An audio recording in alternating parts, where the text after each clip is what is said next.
Alright, folks, welcome to my SEC Week 6 Power Rankings, brought to you by Coach for Super Bowl 58.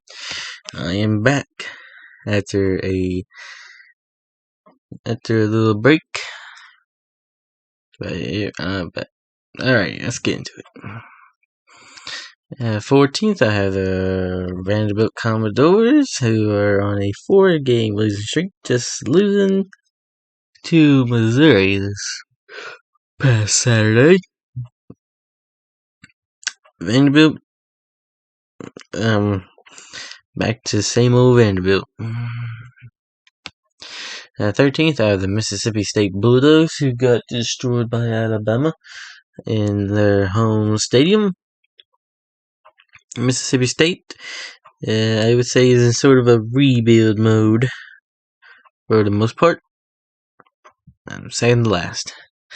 At 12th, I have the Arkansas Razorbacks, who coming off a loss to Texas A&M, in which they got all the calls.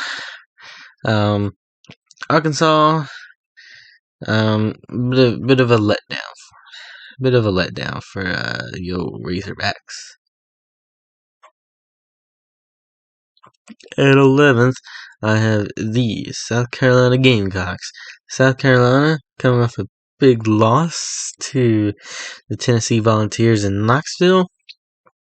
South Carolina sort of regressed in that game in my eyes. I have them knocked down here till 11th. At 10th, I have the Auburn Tigers, who put up a heck of a fight against the number 1 ranked Georgia Bulldogs.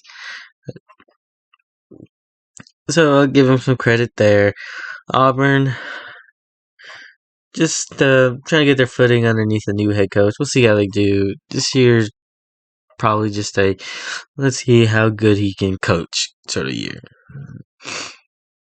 At 9th, I have the Florida Gators, who just got dominated by Kentucky.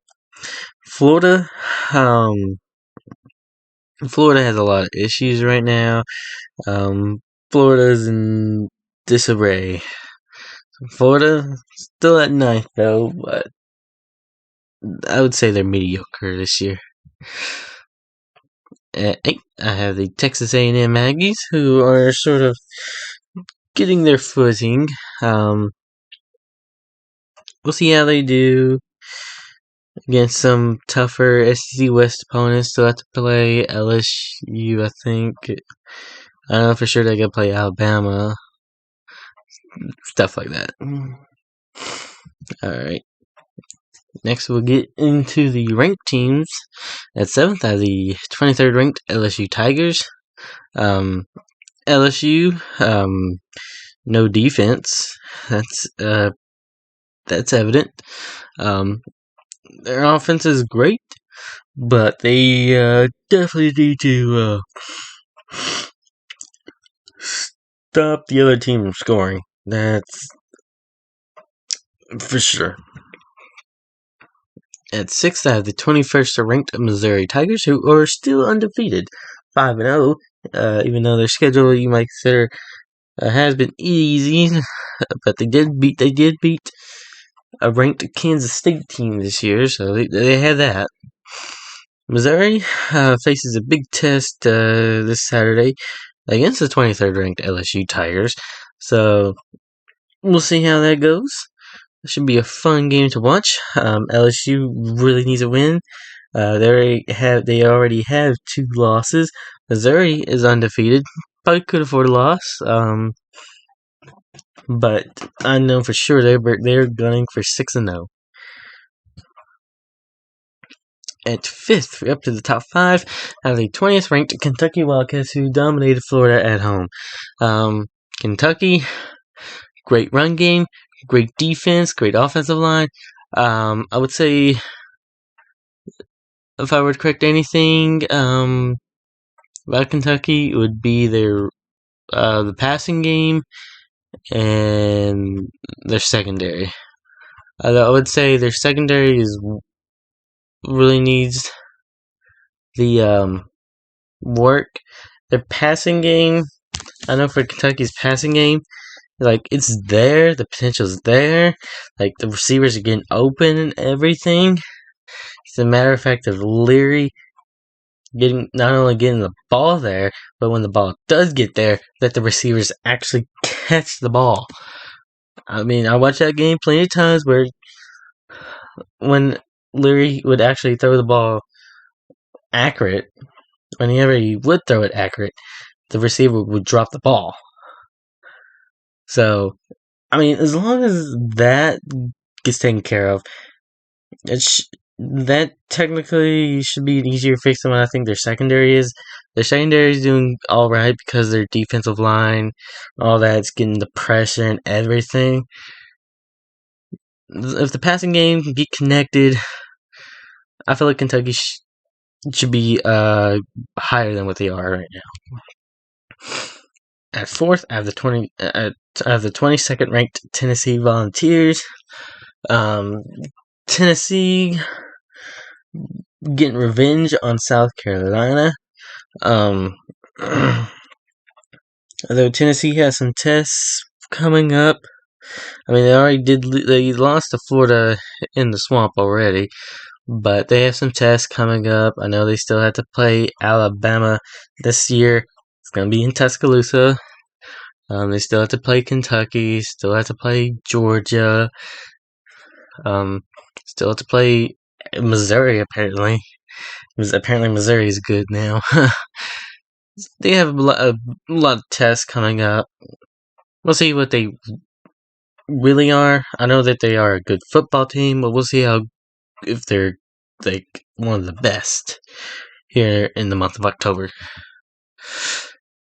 And third, I have the 16th ranked Ole Miss Rebels coming off a big win against LSU at home. Ole Miss, like LSU, needs to find a defense. They were able to hold Alabama to less points than LSU, but Ole Miss, I would say, probably more than likely will stay around this area since they already played Alabama, they already played LSU, so they got that was out of the way. I guess the next test for Ole Miss would be like A&M or just A&M. Their only test will be A&M. I mean, they do play Mississippi State rivalry game, so that should be closer than what everybody else would think. But yeah. At second, I have the 11th ranked Alabama Crimson Tide. The Tide coming up a steamroll of Mississippi State. Tide is rolling, but they still have a difficult schedule coming up. They already beat Ole Miss, but they still have LSU. Still have A&M. Still have apparently now they still have to play Kentucky and Kentucky. Still have to play Auburn. Although I think, this year the game is in Auburn, so yeah, every time Alabama goes to Auburn, that's always a close matchup every time. So Alabama has a tough schedule. Of course, every SEC team schedule is getting tougher because everybody's having to play the conference matchups. This is October. September is the month of cupcakes. Well, here's October. October and November. It's hunker down. It's real football. And no surprise at first, I have the first-ranked Georgia Bulldogs coming off a squeaker win against Auburn. Brock Bowers going off there. Georgia faces a test again this upcoming week against 20th ranked Kentucky. We'll see how that game goes. I have a feeling might be closer than most people think. Right now, Georgia's favored by about 2 touchdowns. So, we'll see how that game goes. But for right now, but that's it. But please like, subscribe, and comment about my power rankings. I'll be seeing you tomorrow for my NFL power rankings. Good.